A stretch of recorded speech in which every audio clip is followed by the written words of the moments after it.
The storm came fast over the broken desert. Black clouds rolled across the sky like a slow wave, hiding the pale monsoon e Bayone. Fine red dust swirled in the air until it tasted like rust on the tongue. Lena pulled the collar of her fiel jacket tigged and kept moving, boats crunking over shattered metal and the bones of ruined walls. Breat fugged inside the cracked faceplate of her helmet, a tin reminder that the air was never safet obriate. She was the only medic left from the small Earth team that had landed 3 weeks ago. The others were gone some dead in the first bombing, some pulled back to orbit when the last transport fled.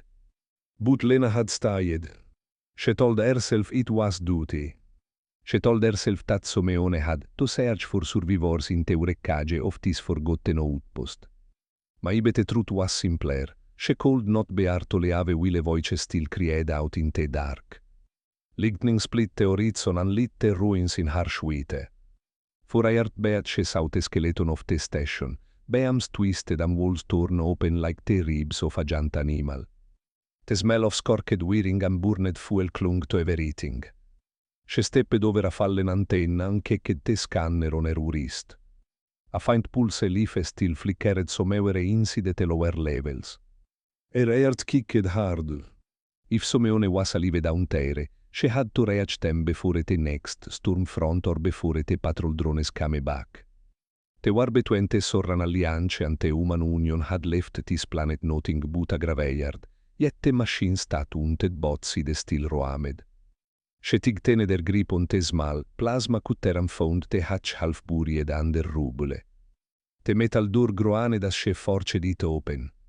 A rush of stale cold air met air, e avi witte scent of old smoke and something metallic.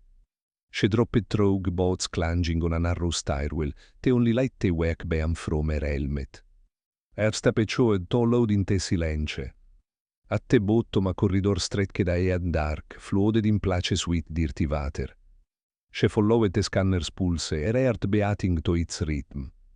The corridor ended at a heavy blast door bent inward, as if some great force had shoved it. She raised the cutter, ready to slice the lock. Before she called Beijing, a low rumble filled the air. It was not machinery. It was a voice. Do not cut inside the pan rogue, the sound vibrating through the floor. Lena froze a very muscle tensing. She swung her light toward the shadows. Something massive shifted there, a metal scrapping stone. A figure stepped into the beam. It was taller than any human broad as a doorway. Silver grey skin caught the light, patterned with scars that looked like molten rivers. Armor plates clung to his chest, cracked and dark with dried blood. His eyes glowed faintly like embers in a dying fire. A Sorran, her breath snatched. A very briefing had described them, warriors bred for strength, fierce in battle, feared across systems. And they stood on a wounded but still terrifying. It did not raise a weapon. Instead, it tilted his head, whacking her with something that was not anger, something avian sad. You are a human aside in road common. His voice carried the weight of stones leading down a mountain. Lena tigtene her grip on the cutter. Yes, she managed her voice thin. He stepped closer, slow enough that she could see each dent in his armor. The light revealed gashes across his arms, burns along his side. He should have been dead. The Sorran stopped a few feet away and lowered himself to one knee, so his glowing eyes were level with hers. I am Cora decide. She swallowed unsure if she should speak or run. Lena she answered before she could stop herself. Cora studied her face for a long breath. Then in a voice that was both command and plea, he said the strangest words she had ever heard. Give me a killed, he said slowly, as if shaping each syllable with care, and he will give you a place to sleep. The corridor fell silent except for the hiss of distant water. Lena blinked, certain she had heard wrong. What? A killed, he repeated. A shade of leaf in return safety, shelter food, a place to sleep while the storms hunt. Min spoon. Was this a dread? Was a mad with fever? The request came out flat, not like a soldier's demand or a drunk's desire. It sounded almost sacred. Im notere furtat she side stepping back. Voice shock despite efforto stai calm. Corat bove di sead sligtli, a gesture tazze emed more weari tan aggressive. You misunderstand aside. I will not take, I will not force, I ask. Is catze lifted again, and in tose strange burning esce sau not un gerbuta deep, a kingloneline. My people fade aside. Battle lost clans gone, ialone remain without irte songs diete fires go dark. The words struck something in the air. Lena had come to fin survivors, but she had not expected the survivor to be like this, a warrior carrying the last heartbeat of an entire culture. Outside the storm growled like some giant animal. Winds screamed through the broken upper hulls. A helmet scanner beeped a warning, radiation rising shelter required. Corat spread on a massive hand toward a side passage. A race warmed food still whites stay and the storm will pass. Lena hesitated. The cutter felt small in her hand. The cold in the corridor gnawed at her bones. A very instinct side to run, yet something in his voice quiet, almost gentle, elder still. He was an enemy, but he was also alive, and he had asked not taken. The storm howled again, rattling the metal walls like drums. Lena took a slow breath, tasting the dry metallic air through her filter.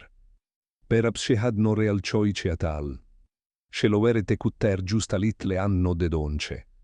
Corazze softened a faint glow in the darkness.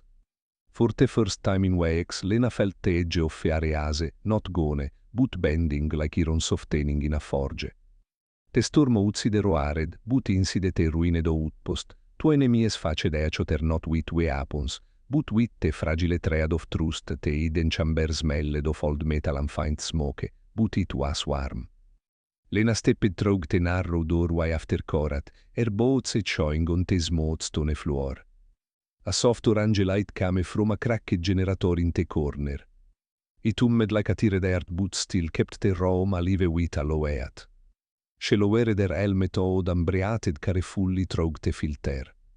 The air was stale but not poisonous. Her shoulders relaxed for the first time in days. It felt almost like stepping into a forgotten home, quiet, apart from the storm pounding the world outside. Corat moved with slow strength. A very step of his heavy boots sent adulthood through the chamber. He opened a metal locker, pulling out a packet of dried food and a container of clay and water. The movements were careful, almost ceremonial. Without a word, he placed the supplies on a flat stone and stepped back. You are a safe air aside in his deep rogue voice. No patrols come, te stormi de sus. Lena nodded but kept a cautious distance. Thank you, she said, her voice soft. She slid her pack from her shoulders and knelt to check the rations he offered. They were old but sealed. Her stomach growled despite a knot of nerves in it. Corat watched her in silence, his glowing eyes reflecting the dim light. He sat cross-legged across from her, folding his broad hands together. His armor cracked as he settled. After a long moment, he spoke again. You think I am a monster, he said, not accusing, just stating a quiet fact. Lena looked up. The scars on his silver skin caught the orange glow. He looked powerful, yes, but also tired. I think you relieve, she answered carefully. And I think you surprised me. A flicker of something, maybe amusement took these sharp features. My people and yours have spilled much blood, he said. I have faced soldiers was shot before they spoke. E lowered his guts. But you come with light and with open hands, we. Lena touched the edge of the ration packet with her thumb. Because some mig still need help, she said. It's what I do, I'm a medic. Corat tilted his head. I learned sighed softly. A bringer of leaf and not that. He let the words settle like small stones on still water. They ate in her silence. The dry food tasted like dust but filled the empty space in her stomach. The warmth of the generator wrapped them both like a thin blanket. Outside the storm howled against the broken station, the sound of endless sand scraping metal. When they finished, Korat rested his arms on his knees. His eyes glowed faintly brighter as if gathering courage. My first words to you, he sighed slowly, were not meant to frighten. He looked at the floor for a moment before meeting her gaze. They are a player, not a command. Lena's cast tigtened. You asked for a kill, she sighed, the memory still sharp. Well, Korat breathed out a sound like distant thunder. My clan is gone e began. Thousands of seasons we sailed the stars. We sang the bird songs. We told the sky of our names. No, the songs have no voices. I am the last of the red crest. His words were heavy, each one carrying the weight of an empty world. I swore to keep the flame of my people alive, he continued. But alone I cannot. Without a kill to carry our blood, the flame dies. Lena felt a shiver run through her. It wasn't fair this time. It was the day packing sound of Someone who had lost everything. I don't know if I can give you what you ask, she sighed, her voice trembling. That isn't something I can promise to Anione. Korat inclined his head in quiet understanding. I will not force a side again. I only ask, a kill this more than blood. It is the side of tomorrow. The generator hummed softly. The storm uzzide roared and them fell to a low moan as if listening. For a long moment they sat in silence, two survivors of different worlds bound by emptiness. Lena finally spoke, her voice low. We met. We are humans. Korat's eyes softened, their glow like fading embers. Because you are here, sighed simply. Because life must choose life, not war. You came when all others fled. You brought light into the dark. Something inside Lena shifted, a small crack in the wall she had built around her heart. She thought of the endless fighting that had pushed both their peoples to this dead planet. She thought of the friends she had lost. And there was an enemy who asked not for death but for a future. You could still find others of your kind, she sighed, though it sounded weak even to her. Korat shook his head. The soaring flates are broken. The stars are wide, but I have se arched. I am the last flame. Strengthened his broad shoulders and added softly, even if not killed comes from you, still you are the first to listen. That alone keeps the flame alive for one more night. Lena looked down at her hands. They were a rogue from weeks of work, stained by dust and the memories of wounds she couldn't heal. Cold she turned away from the simple, desperate open his voice. She didn't know the answer. The storm outside shifted again, a scream fading to a whisper. The generator light flickered but held. In that fragile warmth they remained, two shapes from warring worlds sharing the quiet. Korat broke the silence. You need rest, sighed gently. There is a sleeping place behind the curtain. It is small but warm. Lena hesitated, then nodded. Her body ached from days of running and fear. She stood under rose with slow grace, towering over her yet never attaining. Thank you for food, she sighed softly. And for not hurting me. Korat gave a slow, solemn bow, the gesture of an ancient warrior. It is what thank you, he replied. For hearing the play of a fading world. As she stepped toward the small alcove he had prepared, Lena felt the weight of his words settling into her heart. She did not know what tomorrow would bring. But tonight in the ruined station where stars on sang, two enemies had shared warmth, food, and something rarer than ether. The fragile start of trust, the small sleeping alcove was no bigger than a storage crate. Old thermal clothing from the ceiling to make a curtain, and the floor was padded with thin layers of woven fiber. Lena sat cross-legged on the mat and felt the warmth from the generator seep through the cold stone. For the first time in many nights, her body began to relax. Still, her mind kept racing with questions and worry. Through the curtain she heard the slow rhythm of Korat's movements. He worked with quiet patience, kicking the generator, adjusting the air vents, making sure the room stayed alive against the storm outside. The depth of his steps felt steady, almost protective. She wondered a warrior so large cold, move with such careful calm. A soft scrape of metal on stone announced him before he spoke. Do you need more water? His voice was low but carried through the small space. Infine Lena answered. Her voice surprised her less tense than before. The curtain shifted ancora a step just inside, careful toque a respectful distance. His massive frame filled the doorway, yet stayed half in shadow. He will not disturb your rest, he sighed. He only wish to speak if you allow. Lena hesitated, then nodded. Okay, she sighed quietly. Korat lowered himself to the floor, crossing his legs the way she had seen earlier. The faint glow of his eyes softened in the dim light. For a moment they sat in silence, listening to the wind all through the broken halls above. You are far from your people, he said at last. We did you stay when others left. Lena traced a finger over the fabric of the mat. He didn't want to leave anione behind, she replied. He kept thinking Someone might still be alive, maybe he was afraid to go back and say everything we lost. Korat inclined his head, a gesture of understanding. In my clan we say the earth that stays hears the last song. You stayed to hear it. His words sank into her like a slow warmth. What about you, she asked.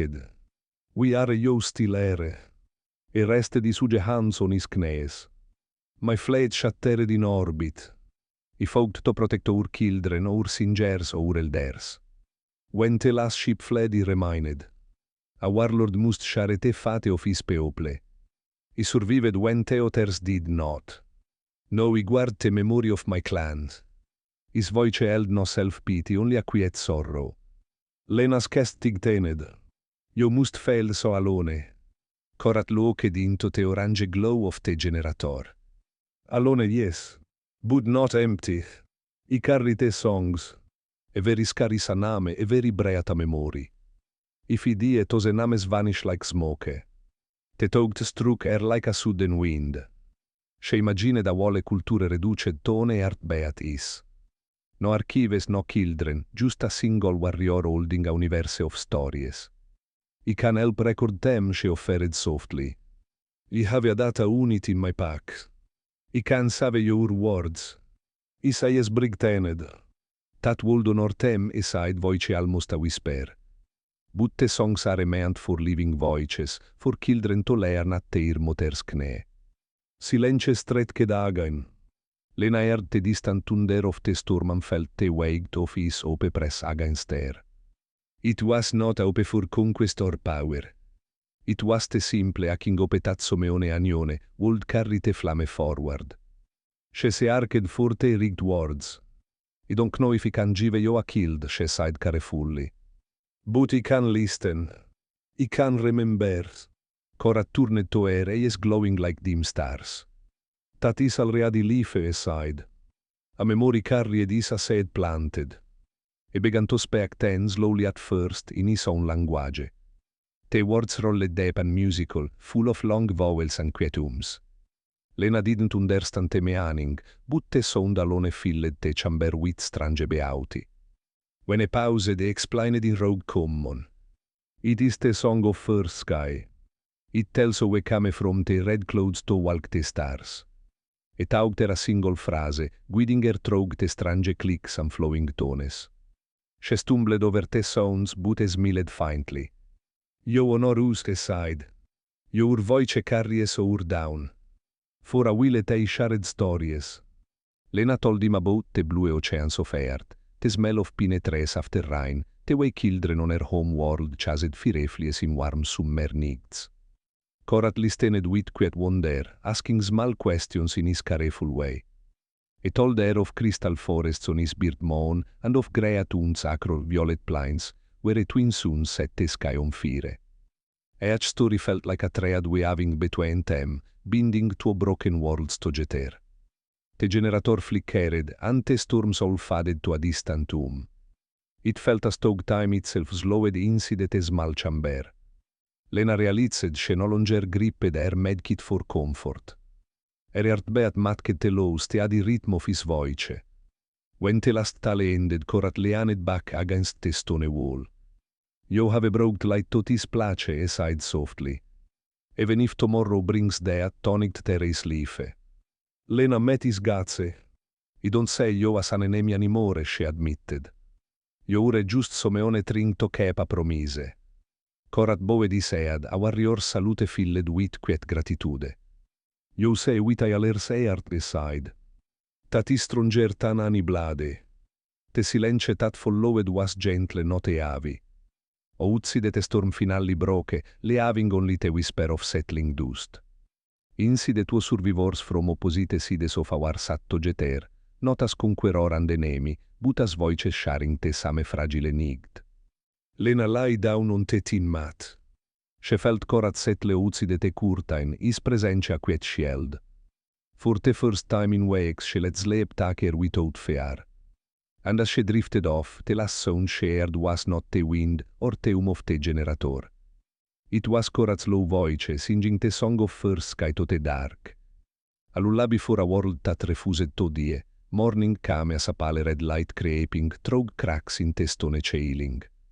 The storm had passed, leaving the Arabian still. Lena opened her eyes to the quiet. For a heartbeat she forgot where she was. Then she saw the curtain of warm cloth and heard the loom of the generator. Memories of the night rushed back Corat's deep songs, stories, the strange calm that had wrapped around them. She pushed the curtain aside. Corat sat near the doorway a silent guard. His large frame was outlined by the faint light from above. He turned as she stepped out, his eyes glowing like slow embers. You slept aside voice gently. Better than I have in weeks, she admitted, rubbing her eyes. E nodded once. The storm is gone, but danger remains. Lena followed his gaze toward the stairwell. Above them the silence felt thick like a held breath.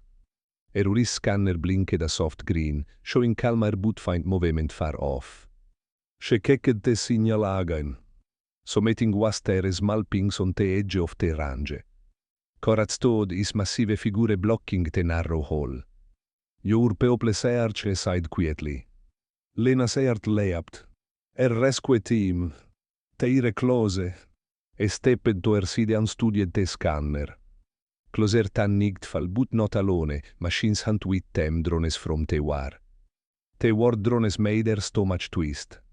She remembered the sharp boots of their weapons, the flash of light that cold cut through armor. If they found Corat, they would not ask questions. The Union had declared the very Sorran a threat to be eliminated. I have lived as a warrior, I will not live as a haunted ghost, my honor is not in ruining. The quiet strength in his words made her throw attack. But if you stay here, they'll find you, she whispered. They'll kill you. Corat looked toward the broken ceiling where a faint breeze stirred the dust. Then that will be my time, he sighed. But he will not bring war to you or your people. Lena clenched her fists. The thought of him standing alone against armed drones and soldiers felt unbearable. She had lost too many lives already, she could not lose another not like this. Her radio crackled, a sudden burst of static that made her jump. A faint human voice bled through the noise. Search grids even possible survivor. Her rescue team. They were near. Lena's pulse hammered. Corat, please, she sighed. You don't have to fight come with me. I can need you until they leave. He turned to her, and in his glowing eyes she saw not fear but quiet resolve. Lena sighed, her name a low rumble that filled the chamber. I stayed alive to keep the songs of my people. If he must fall, he will fall as a warrior, not as prey. She stepped closer, desperate. You don't have to die to keep their memory. You can touch memory. You can tell the world about them. Isn't that worth living for? Corat looked down, the scars on his face catching the weak light. You have heard the songs, he sighed softly. You will carry them. If he live or die, the flame is in you now. They are stung Lena's eyes. She wanted to shout that it wasn't enough, that a single human voice called never replace an entire people. But the quiet strength in his gaze stopped there. The radio crackled again louder this time. Tima proaking south ridge, prepare for pick-up. Corat reacted for his weapon, a long staff of dark metal etched with ancient symbols. He held it not in anger boot like a piece of his soul. He will draw the machines away aside. They will follow me. Your people will find you. No, Lena sighed, stepping forward. You can't. He lifted a hand gently yet firm. You have given me more than you know aside. You listened. You remembered. That is the future you hoped for when he asked for a killed. Not flesh but memory. The words could deep sharper than any blade. Lena's heart pounded with helpless fury and grief. I don't want you to die, she whispered. Corat's voice softened almost tender. Life always dies e aler. But me an in lives on. O utside a faint mechanical boots growled der the sound of a proaking drones. Lena grabbed his arm, feeling the solid strength beneath the scars. Please, she begged. Stai maibe tail listen maibe. E place di sugge hand over hers, a gesture bot final and kind. Remember the songs aside. That is an og. Before she called speak again and stepped toward the stairwell. His massive figure filled the narrow, path like a moving wall of silver and shadow.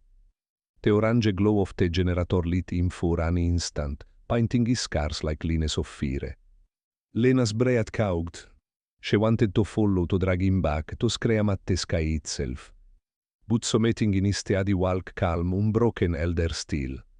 From the upper level came the rising whine of drone engines. Corat looked back on she, yes meeting her across the dim hall. In that moment she saw not a warrior or an enemy, but a soul carrying the weight of a lost universe. Then he was gone, a shadow climbing toward the light and the waiting danger. Lena stood frozen, and her the heavy with a pain she could not name. Outside the boots of machines grew into a storm of metal wings. She knew a world figged not for victory, but for her chance to live, and for the memory of a people who refused to vanish quietly. The radio crackled again. Survivor located old position rescue inbound. Lena sank to her knees beside the fading generator glow. The hours blurred her vision as she whispered the only sorran phrase she had learned, the one had taugt her beneath the storm. First sky guided the flamme the faint red sun climbed the air, spilling dusty light through the cracked roof. Lena stayed near the warm generator, heard hammering with a very new sound. Above her the faint whir of drones growled their sharp, insect-like hunting. The radio on her wrist crackled again. Rescue team closing, survivor signalif safe. A burst of static followed then silence.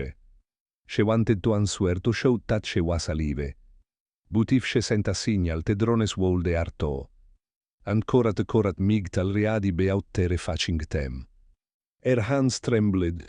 She stared at the empty stairwell where he had disappeared only minutes ago.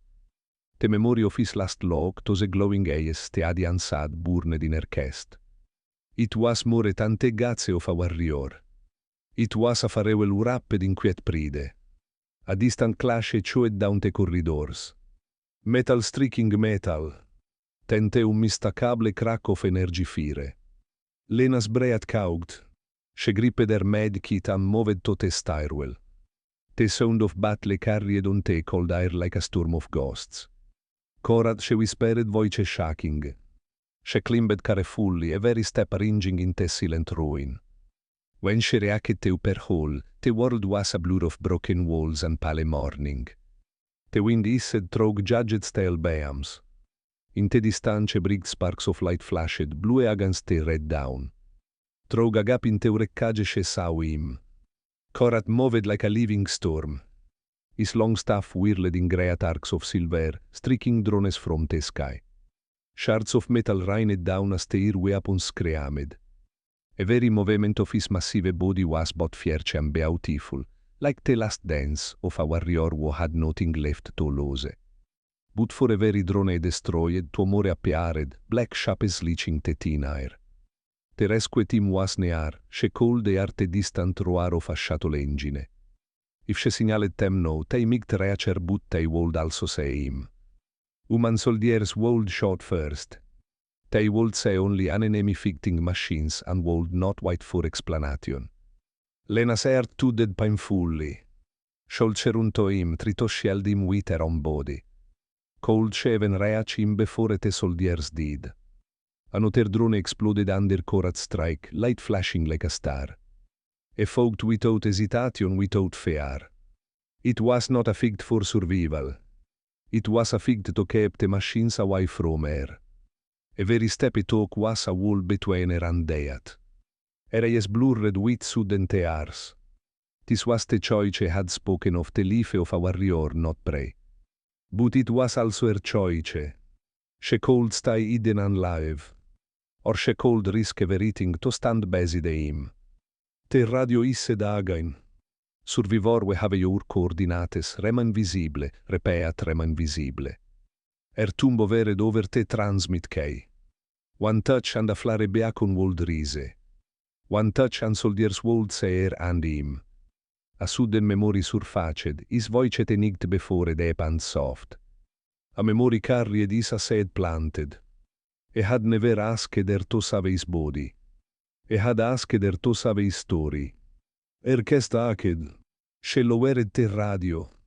If she called them no, they would kill him. If she stayed silent, the drones might kill him anyway.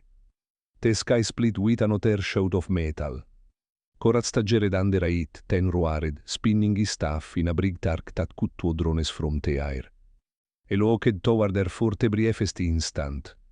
Even across the distance she felt the calm in his eyes. It was not a player. It was a command to live. Lena pressed her lips to get until they hurt. She forced herself to breathe, to remember every detail the red sun behind him, the way dust swirled around his silver skin, the song of his people that still echoed in her mind. She crooked low behind the wall and whispered into a recorder instead of the radio. Korat of the Red Crest, she sighed, her voice trembling but clear. Last warlord of the Soren. He fought to protect the memory of his people. He is not my enemy. He is the keeper of a flame. Her words became a steady rhythm, a vow. He will carry your songs. He will speak your name. You will not be forgotten. O utside te figt raged. She heard the sharp crack of a final drone collapsing, then I have silence. For a long heartbeat, only the wind moved through the broken station. Then came the distant roar of the human shuttle descending. The rescue team was almost there. Lena's heart pounded. She wanted to run to the battlefield to find him, to say with her own estate was alive. But smoke and dust hid everything beyond the shattered wall. Only a single sound drifted through the quiet deep, low like the last note of a song. She closed her eyes. Maybe it was only the wind. Maybe it was his voice carrying across the down. The shuttle landed with a burst of hot air, sending sand swirling around her. Voices shouted, boats pounded. A human soldier appeared at the top of the ridge, rifle ready. Medic Lena Hart, we found your signal. She wiped her eyes quickly and nodded. Yes, she sighed, her voice steady though her heart felt like broken glass. They surrounded her, scanning the area for threats. One soldier pointed at the distant wreckage. Drones are down, any enemy contact. Lena swallowed. For a moment she almost spoke the truth. Almost told them about the silver warrior who had saved her life. But she saw agante way soldiers tightened their grips on their rifles, ready to fire at the slightest thing. If she told them, they would hunt him, even if he still lived. No enemy, she said at last, the words he have on her tongue. Just wreckage ante storm. The commander gave a short nod. Let's move, his place is unstable. They guided her toward the shuttle. As she climbed the ramp, she turned on, looking back at the broken horizon. The red sun climbed again, shining on endless sand and silent ruins. No figure moved among the debris. Her throat tightened, but she whispered anyway, barely louder than a breath. First sky guided the flame. The engines roared, lifting her toward the cold blue of the upper sky. Below the desert shrank, but the memory of a silver warrior stayed brigged. A promise a song an agriefsche world carry for te resto fer life te shuttlecut across the black sky, le having te ruins far behind. Lena sat near te window, face pale against te cold glass. Below the desert stretched like an endless scar. She se arched the shifting sands for a final glimpse of silver, but the land gave nothing back. Te spoke around her, te hear words low and quick. They asked about injuries, about rations, about the drone attack. Lena answered only what was needed. She kept her voice calm, but inside her chest the memory of battle still burned like a fresh wound. When the shuttle docked with the orbiting station, warm light spilled through the airlock. Doctors moved forward, scanners humming. Someone guided her to a quiet room, but she barely noticed the faces. Her talks were with the one who had stayed behind. Hours passed in a blur of medical checks and questions. Any alien contact, a young officer asked Aga in his tablet ready. Lena met his sharp eyes and held her breath. The truth hovered on her tongue like a fragile beard. If she spoke it, Korat's name might be unted through the stars.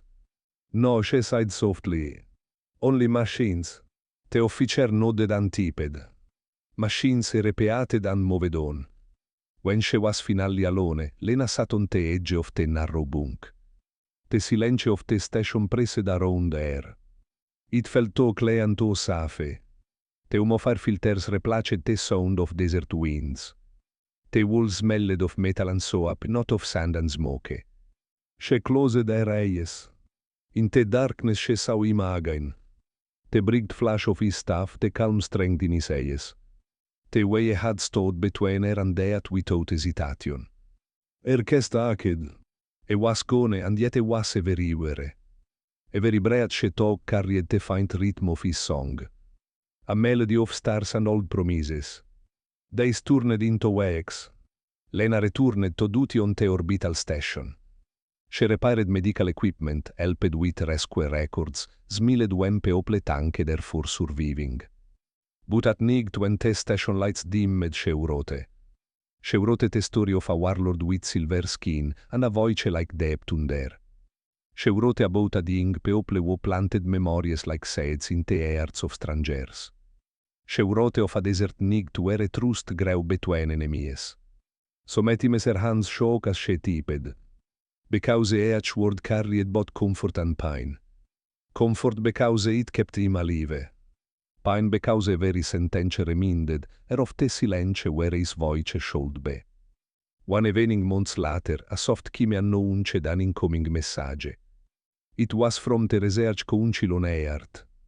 They had read a report about the drone wreckage and the strange symbols she'd found in the ruins. They wanted a formal account of her survival. But they asked nothing about allies, nothing about an alien protector. The world had already decided its story. Human against machine, nothing more. Lena stared at the message until the screen dimmed. She could give them a clear and simple tale. Or she could risk everything and tell them about Korat. She talked of his words again. A memory carried is a seed planted. He had trusted her to choose with Eli. She answered the council with careful sentences. She described the machines that stormed the ruins. But she also attacked a private file. Her personal record of the Soran songs, the map of their stars, and the quiet bravery of a silver warrior. She marked it for researchers who sought understanding, not war. When she sent it, a strange pace settled over her. It was not enough to bring him back. But it was a way to keep the flame alive. Later that night, she went to the station's observation deck. Through the wide glass the stars stretched forever cold and bright. Somewhere out there Maibe, alone survivor of the Soran still walked the sands. Or Maibe only his memory drifted among the galaxies. Lena pressed her palm to the glass. Korat, she whispered. He kept your story. He planted the seed. Her voice was steady now, carrying across the silent sky. She did not know if a cold they are. But she believed the stars would remember. Behind her the soft hum of the station continued, life moving on. But Lena stayed a while longer. Watking te constellations an listening for te find echo, of a song that belonged to both of them no. A song of loss of courage and of a bond stronger than fear. The long silence of space felt less empty than before. Because she kneu te memory lived on. And so mewere in the endless dark, a silver flame still burned, years passed like slow rivers of light. The great war with the machine swarms ended, le having scattered colonies to rebuild. Lena stayed with the deep space medical fleet, moving from on a scarred world to another. Everywhere she went, she carried a quiet mission. To speak of the Sorran, to pass on the story of the silver warrior who had stood between the earth and the human e barely kneu. On distant stations, children gathered when she told the tale. The reyes within that she described the desert winds, the stranger red down. And the Warlord who sang to the first sky. Adults listened to, some skeptical, some moved. She never forged belief. She only planted the seed of memory just as she had asked. One evening, after a long day treating miners injured on an asteroid belt, Lena returned to her small quarters. Her hair carried the scent of metal and ozone. A soft chime announced da private transmission waiting in her inbox. The message bore no sender's code. Just a single line in ancient Sorran script, the symbol she had etched from memory so many years ago. Her breath caught. No one else could have written it. Heart pounding, she opened the attachment. A short audio file played, faint and rogue as if carried across a thousand storms. A low voice hummed a melody she kneu a tonche. The song of first sky, the same gentle rhythm chord had shared by the fire in the broken station. The hours filled the reyes. It was his voice. Older maibe we a care buta live. The carried a message without words. Agreeing a proof of survival a promise kept. Lena pressed the player to her ear, her whole body trembling. Corad she whispered. The sound filled the tiny room, wrapping her in warmth and memory. A small text followed the file. The flame endures, the sad grows first sky guide yo. Her heart felt as if a star had been lit inside it. All the years of silence of wandering. All the nights she had spoken to the stars thinking amid begone. And there was his voice, a living thread across the darkness.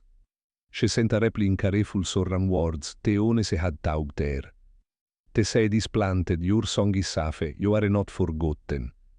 Then she waited, tog she kneu another message migt never come. Eventis single echo was an og. Weeks later, Lena's ship visited a new colony on the edge of a green world. Children ran through fields of silver blue grass. Their laughter rising into a bright sky. Lena felt a quiet joy as she worked, tending to settlers, sharing medicine, telling stories at dusk. One night as the twin moons rose, a little boy tugged at her slave. Will you tell the star story again? He asked. Teone about the brave alien who sang to the sky. She smiled and gathered the children near a soft fire. Their faces glowed in the pale moonlight. She began as always. Long ago when the machines hunted and the desert winds cried. A human medic met a warlord with silver skin and a heart full of song. Her voice carried into the quiet night. The adults listening at the edge of the fire grew still. Some closed their eyes, letting the rhythm of her words wash over them. It was more than a story now. It was a bridge between worlds. As she spoke, Lena felt the presence of the warrior based there. As if Korat's depum joined the chorus of insects in the grass. The children leaned forward, they swayed with wonder. When she finished, silence held for a heartbeat. Then the children clapped and the adults bowed their heads in respect. Lena looked up at the wide sky, at the glitter of endless stars. Some were out there and was alive. Perhaps he walked under a different sky, guarding the last memories of his people. Perhaps he listened across light years to the seed of memory she had planted. She felt no sadness now, only a strong steady warmth. They had promised to carry each their stories. And that promise had crossed the void. Later alone by the quiet fire. She whispered into the night. Cora te song lives. Te flamme jo gave me burns in many hearts no. I will keep it safe always. A gentle wind swept through the grass, rustling with a sound almost like a low hum. A depth the aditone that blended with the music of the world. She smiled believing a migt someo ear. The stars above gli immered countless unbrigged. E a cione a possible home a possible memory. Lena felt the universe breate around there. It no longer felt empty. For in the quiet of that green world, under twin moons and endless sky, the story of a woman and an alien warlord had become a moreta natale. It had become a living bond, a seed of hope carried from earth to earth, shining like a silver flame across the dark.